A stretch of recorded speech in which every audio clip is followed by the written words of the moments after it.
Ulica Grobnica. Pazi kojim ulicama ideš, ovom bolje nikada ni ne zakoračiti.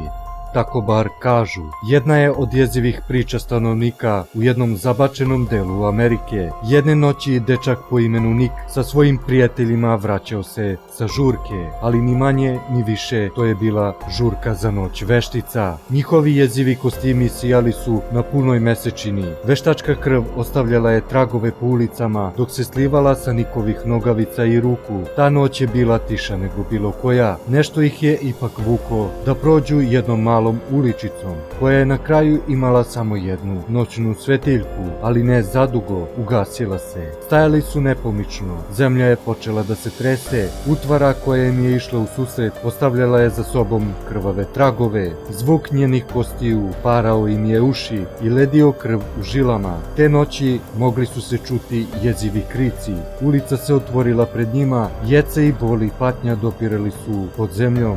Utvara ih je stegla svojim šupljim krvavim kostima, gde su i ostala tela drugih žrtava ležala na gomili. Od njih više ni traga ni glasa nije bilo, zemlja se zatvorila, ostala je samo barica krvi na mesečini. Danju je jedino moglo da se vidi u toj ulici stotine i stotine natpisa nestalih ljudi na noćnoj svetiljci. Zato je ova ulica posle nekog vremena dobila naziv Ulica Grobnica.